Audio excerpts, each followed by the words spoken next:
Well, welcome back to another episode of Fox Sports Lab NRL. Round 25 is done and dusted. Josh, how did you enjoy the footy over the weekend? Yeah, really liked it. I thought there were some really good games. In particular, the Manly Warriors game. There was a bit of an ending there, which we saw was a bit controversial. But yeah, really enjoyed the football. Probably the biggest disappointment of the weekend was South in Mm. that game yesterday. That was a blockbuster game. It was going to be the game of the round, and they just didn't show up yesterday. So concerning signs for South.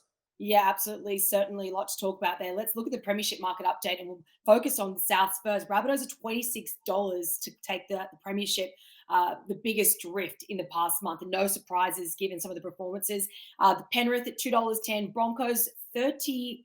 Broncos rather $3.50. I thought it said $33.50. That's not right.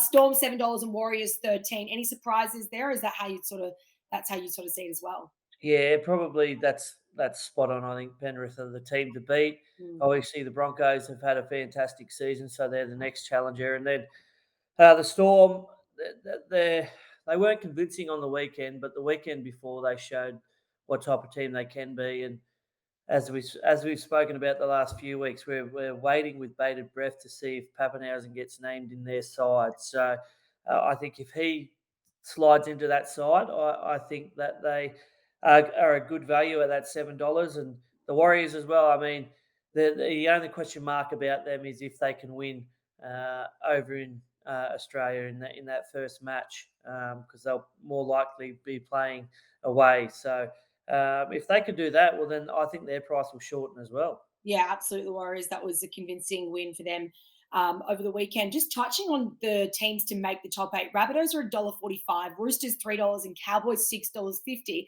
Given what we've seen from the Rabbitohs, do you think that's probably favouring them a little bit too much? Yeah, well, after the weekend's performance, I think it's certainly giving them a lot of credit. They have the bye this week coming up, and then they face the Roosters at Allianz Stadium in what's going to be an absolute Mm, blockbuster of a game. We saw yesterday Latrell wasn't one of his finest performances, and he got sin bin. I'm not sure what is going on there with the match review committee, but if he does get charged and misses a week, he will miss that game. So that could be crucial in South's chances of winning that game. Um, the Roosters, well, they've got the Tigers, and then they play South. So the only favour that South have going for them is their for and against. It's a lot better than what the Roosters is. mm. Um, so, but I mean, the way that they played yesterday, I've got my concerns about South. Yeah, absolutely. So it looks like sort of the top four is firmed up. We know the Broncos, we've got Penrith, we've got Storm and Warriors sitting up in and around there. But I guess it's outside of that top four that there's plenty of question marks. Do you think the Rabbitohs are unraveling? Like, was that sin binning from Latrell Mitchell yesterday? Is that a sign of frustrations boiling over? Well, I think it was a sign of frustration from him. Mm, He had a number of errors in the game. He also had a run in with Tyson Frizzell a bit earlier in the game, which led to everyone coming in. And then obviously we saw what happened at the end there. So mm. I think his frustrations definitely boiled over, and they need to, for the Rabbitohs to succeed, they need him at his best alongside Cody Walker, because they are two instinctive, dangerous players. And as I said, that was probably the game of the round, and there was so much on the line. But Mm. the Knights were dominant. They put in an outstanding performance. Kalen Ponga, I mean, he gets better every week. It's scary to think where they could have finished up had he have played the whole year. But they're enjoying their football, and I think that they deserve their spot in the top eight. Yeah, absolutely. The Knights, they made it 7 in a row. Greg Marzhew, the most improved player in the league, would you say? He's 240 run meters, 3 first half tries, 11 tackle breaks. So much, I suppose, confidence for fans looking on at that sort of player that they've got in their team moving forward. Yeah, he looks to be the most improved at the moment, and he's such a big body. Normally, the Knights have been favouring that right side with Dominic Young and Dan Gagai, but since Bradman Best has come back from Origin, he seems to be the go-to man, and Marzu's been on the end of some of his brilliant work as well. But yesterday, he was kind of supporting the breaks that Kalen Ponga had made. So it's a good sign for them that they got both their wingers scoring tries. for me, probably the winger of the year would have to be Dallin Watini-Zelezniak, though. Max, lots of exciting things happening up there. Let's focus on the Raiders. They're close to securing a top 8 spot. A win over the Bulldogs yesterday, a 12-point win. In fact, that was their biggest win this season. That's pretty surprising.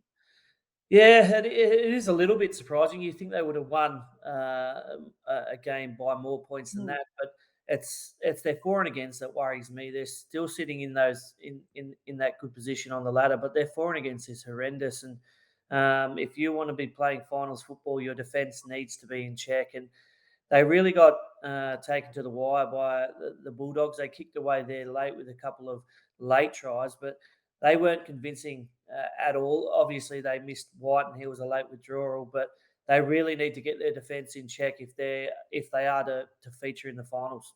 One team that sort of did get their defense back in check, and Nico Hines sort of commented after the game, was the Sharks. They're back in some form.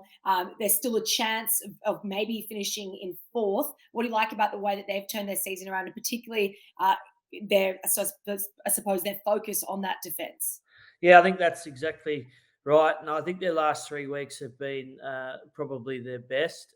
They've obviously scored plenty of points, but they have spoken about their defence. And if they want to be a top 4 side, they need to work on that. And they went up to North Queensland. North Queensland had everything to play for. It was Tamalolo's 250th game as well. So they were right up for it. And the Sharkies just took them out of it. Their defence was outstanding. Nico Hines, he was outstanding as well.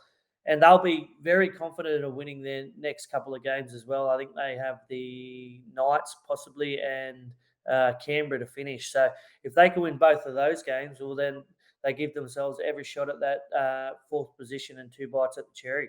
Yeah, absolutely. Just to round out today's episode, Josh, you've given Roosters one more chance each time. It seems to be the lucky saying, I suppose. It's got them over the line each week. What are you liking about the way the Roosters are playing? And what are you hearing from the way that they've turned this around and still in the hunt for finals? And they could potentially take it off the Bunnies. Yeah, I like the way their attacks finally started to click. On the weekend, to start the game, it was a little bit clunky. There were a couple of passes that went to ground. They regrouped and then obviously had words, and then those passes started sticking, and they played some of their best attacking football. And I just love their defence at the moment as well. Blokes like Lindsay Collins come up with 2 massive plays in defence. And you just see that the effort that they're working together as a team defensively on their goal line, I thought that was probably the best that they have looked for a long time. So, I think they're going to try their hardest to get into the 8. And then if they do, the ball's in their hands, so to speak. And they do have the player or the caliber of players to get the job done this time of year. Yeah, absolutely. They do have a really strong roster. Before we round out the episode, Josh, any really big surprises for you the weekend, or a team that really impressed you and sort of made you think about them? Perhaps they could actually go deep into the finals or go all the way given the form that they're in?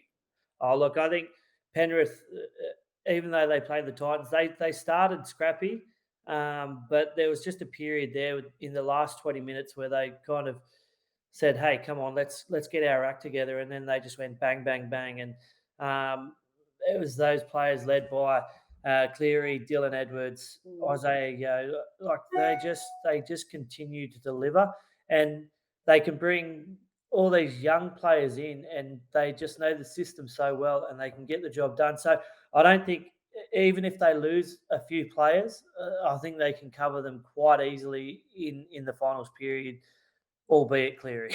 Yeah, absolutely. We've seen the way that Cog has come in there for Cleary and done such a magnificent job. Josh Morris, great to chat with you again. And we'll be back to preview round 26 later in the week. Thanks, Eloise. Imagine what you could be buying instead. For free and confidential support, call the number on the screen or visit the website.